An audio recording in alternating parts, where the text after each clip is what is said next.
सिंधु जल संधि पर पाकिस्तान की युद्ध की धमकी, भारत का सख्त रुख। नमस्कार, मैं हूं अंजू निर्वाण। हिंद प्रशांत क्षेत्र में रणनीतिक बदलावों के बीच भारत और पाकिस्तान के रिश्तों में एक नया और बेहद संवेदनशील मोड़ आ गया है। इस बार टकराव का केंद्र समुद्र की सतह नहीं, बल्कि दोनों देशों के बीच बहने वाली नदियों का पानी है। पाकिस्तान के रक्षा मंत्री ख्वाजा आसिफ ने एक पाकिस्तानी समाचार चैनल को दिए साक्षात्कार में भारत को सीधे तौर पर युद्ध की धमकी दे दी है। ख्वाजा आसिफ ने कहा, अगर हमें लगा कि हमारी राष्ट्रीय सुरक्षा को खतरा है और पानी भी हमारी सुरक्षा का अहम हिस्सा है, तो हम निश्चित रूप से भारत के खिलाफ युद्ध के मैदान में उतरेंगे। पाकिस्तानी रक्षा मंत्री का यह बयान ऐसे समय में आया है जब भारत ने साफ कर दिया है कि सिंधु जल संधि यानी कि इंडस वाटर ट्रीटी को स्थगित रखने का उसका फैसला अटल रहेगा। पहलगाम अटैक के बाद से ही सरकार ने अपना ये एक सख्त रुख अपनाया हुआ है। क्यों हुआ पैदा ताजा विवाद, इसे भी समझिए। इस विवाद की जड़ें अप्रैल 2025 में हुए पहलगाम आतंकी हमले से जुड़ी। जम्मू कश्मीर के पहलगाम में हुए इस कायराना हमले में 26 लोगों की मौत हो गई थी, जिसके बाद भारत ने आतंकवाद के खिलाफ बेहद सख्त कदम उठाते हुए 1960 की सिंधु जल संधि को निलंबित कर दिया था।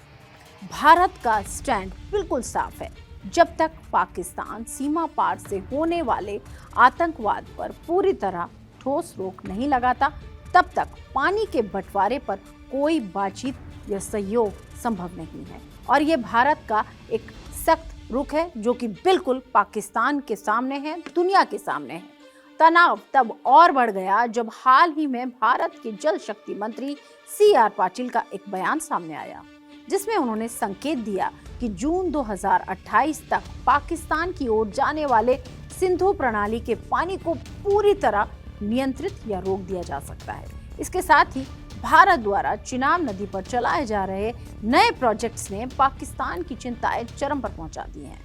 पाकिस्तान के लिए क्यों लाइफलाइन है ये पानी, इसे भी समझते हैं, क्योंकि पानी ही जो बहता है चिनाब नदी से और इन नदियों से, उस पर पाकिस्तान पूरी तरह से निर्भर है। सिंधु नदी प्रणाली पाकिस्तान की खाद्य सुरक्षा, अर्थव्यवस्था और बिजली व्यवस्था की रीढ़ है। आंकड़ों के नजरिए से देखें तो इस पानी पर पाकिस्तान की निर्भरता डराने वाली है। खेतों की बर्बादी का डर पाकिस्तान को सता रहा है।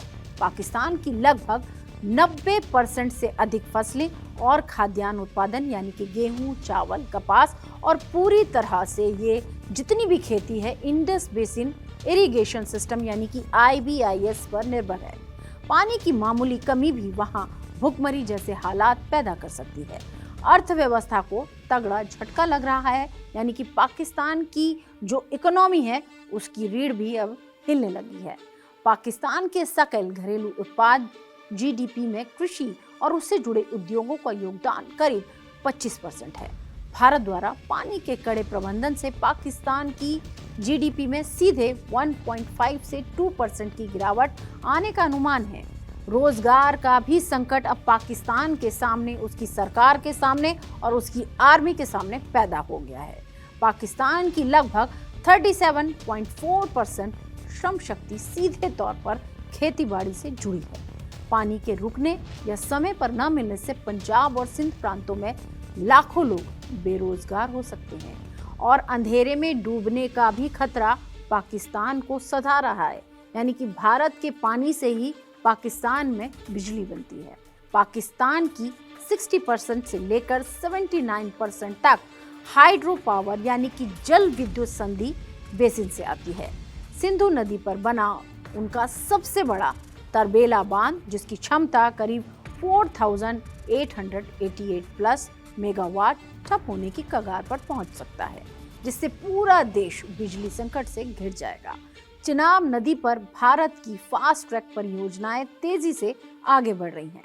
1960 की संधि के तहत पश्चिमी नदियों जिसमें सिंधु, झेलम, चिनाब का पानी पाकिस्तान को आवंटित किया गया था, लेकिन संधि के निलंबन के बाद भारत ने चिनाब बेसिन में अपनी जल संसाधन और हाइड्रो पावर क्षमताओं को रिकॉर्ड रफ्तार से बढ़ाना शुरू कर दिया है।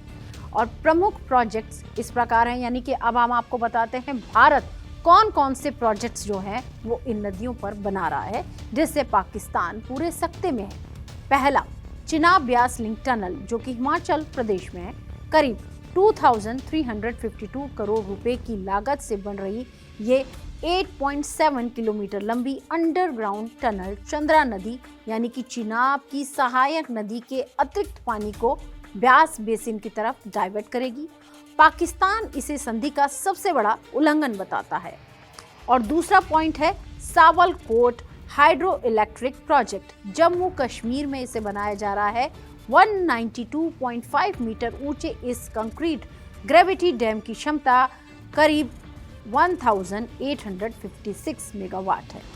लगभग 5129 करोड़ रुपए का ये प्रोजेक्ट, जो कि 1980 के दशक से लटका हुआ था, अब युद्ध स्तर पर आगे बढ़ाया जा रहा है और सरकार की ये जो प्राथमिकता है कि इसको और आगे बढ़ाया जाए।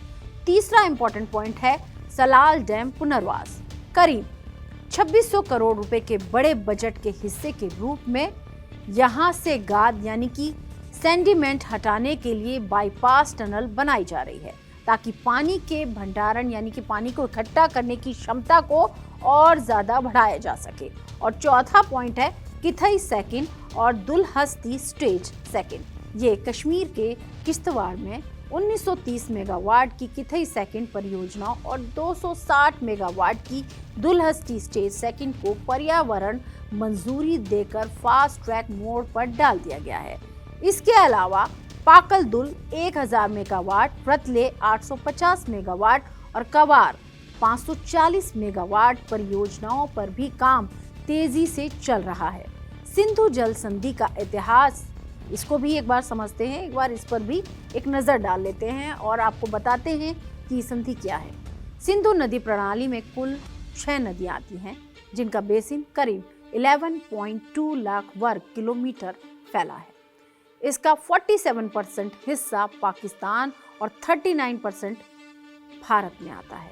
1947-1948 के बारे में आपको बता दें कि आज़ादी के तुरंत बाद पानी को लेकर दोनों देशों के इंजीनियर्स के बीच विवाद हुआ। अप्रैल 1948 में जब समझौता खत्म हुआ तो भारत ने नहरों का पानी रोक दिया था, जिससे पाकिस्तान की 17 लाख एकड़ जमीन प्रभावित हुई थी। इसके बाद 1951-1960 तक विश्व बैंक, वर्ल्ड बैंक की मध्यस्थता में 9 सालों तक लंबी बातचीत चली और 19 सितंबर 1960 तब क्या हुआ ये भी जान लीजिए, बहुत जरूरी है, क्योंकि आखिरकार कराची में भारत के तत्कालीन प्रधानमंत्री पंडित जवाहरलाल नेहरू और पाकिस्तान के राष्ट्रपति अयूब खान ने सिंधु जल संधि यानी कि इंडस वाटर ट्रीटी पर हस्ताक्षर किए। लेकिन अब सतह के नीचे जंग गहराती जा रही है। पाकिस्तान की ये युद्ध की धमकी दरअसल उसके भीतर चल रहे गंभीर जल संकट और आंतरिक कुप्रबंधन को छिपाने की एक कूटनीतिक कोशिश है। इस समय पाकिस्तान के सिंध और बलूचिस्तान प्रांत पानी की भारी किल्लत से जूझ रहे हैं और पंजाब प्रांत पर पानी चोरी के आरोप लग रहे हैं। पाकिस्तान ने इस मुद्दे को लेकर संयुक्त राष्ट्र सुरक्षा परिषद यानी कि यूएनएससी का दरवाजा भी खटखटाया है, लेकिन भारत का रुख कड़ा और स्पष्ट है। एक बात पूरी तरह साफ हो चुकी है कि दक्षिण एशिया में प्रभाव और सुरक्षा की भावी जंग अब सिर्फ सीमाओं पर नहीं, बल्कि नदियों के बहाव और पानी की बूंद बूंद पर लड़ी जाएगी। हमारी इस खास पेशकश में फिलहाल इतना ही। देश और दुनिया की तमाम खबरों के लिए आप देखते रहिए TV9 भारतवर्ष। नमस्कार।